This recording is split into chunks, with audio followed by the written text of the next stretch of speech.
Name confused by Enchanted Nightingale. Chapter 14. D.I. Lestrade. Meeting with Mycroft Holmes was an experience for Detective Inspector Greg Lestrade. He had been walking away from a crime scene. Sherlock had long since vanished like the whirlwind that he was, leaving him with many answers, even to questions he had not thought to ask, and that had been admittedly annoying and at the same time impressive. When a large black car, as nondescript as a luxury car could be, slid up next to him and the window rolled down, revealing a green-eyed man wearing glasses, texting away in his phone with a smile on his face. "Pleasant evening, D.I. Gregory Lestrade. Please step in the car," the unknown man said.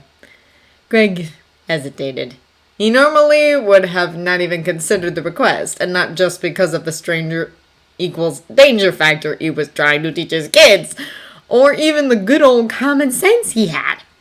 But because the tone of the man was the same one his old drill instructor at the police academy used, Greg actually stopped to consider. "It is a pleasant evening, but if you want to talk, you can always step out," the D.I. suggested. Not eager to get in a car with a stranger. Surrounded by police officers, he felt safe and empowered. He somehow could tell that if he entered that car, there would be trouble. "It was not a suggestion, D.I. Lestrade," the green-eyed man said, finally looking up from his phone. There was something in those green eyes that made Greg shiver. The door was opened for him. "Get in," was the order for the third time, delivered in such a tone that the D.I. knew he could not ignore. The D.I. hesitated again, and the green-eyed man whipped out a card that declared he was from the Prime Minister's office. It could be a fake, a long shot, that one, but Greg could not chance that. He got inside the car and was driven for the better part of an hour. All his questions had been buffered by the green-eyed, bespectacled man who kept his mouth shut whenever their destination was brought up, save that annoyingly knowing smile he shot at Greg. "What is your name?" the D.I. asked at some point. "Silence," the green-eyed man replied. "You want me to stop talking, or your actual name is Silence?" The green-eyed man smiled. "We're here," he announced, and the car stopped. "He's waiting for you." "Who is he?" Greg asked.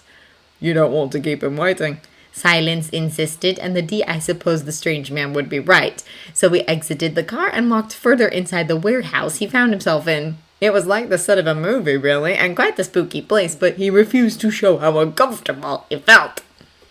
Further ahead was the figure of a man, seated in a simple chair, with an umbrella hanging from the backrest, and another empty chair waiting at his side. The man was nothing remarkable, really, and the smile he had on his face, while pleasant, was a sign of trouble to come. Greg felt a shiver. "D.I. Greg Lestrade?" the stranger asked. "Yes." "Do have a seat. I have matters I want to talk to you about regarding one Sherlock Holmes." Greg tensed. "What about him?" "I'm a man who worries about him." "That's a shock. What do you care about him?" Greg demanded, a bit defensively on behalf of the antisocial. Who was he kidding? Sherlock had no social skill at all, but terrifying, brilliant youth. Lately, Sherlock had been pale and obviously not sleeping or eating enough, and Greg was of half the mind to seek the kid out. He was also suspicious that the youth was abusing substances, but so far could not prove that. "You care about him," the stranger commented. "That makes my job easier." "And what is your job?" "I told you, D.I. Lestrange. I worry about Sherlock like every older brother worries about his errant younger siblings, especially when they are as curious as cats." Greg was left staring. "You were Sherlock's brother! Sherlock has a brother!" Inside, he was even more shocked that there were more of them running around London. He felt out of sorts. "Mycroft Holmes, pleased to make your acquaintance." Greg sat in the upper chair.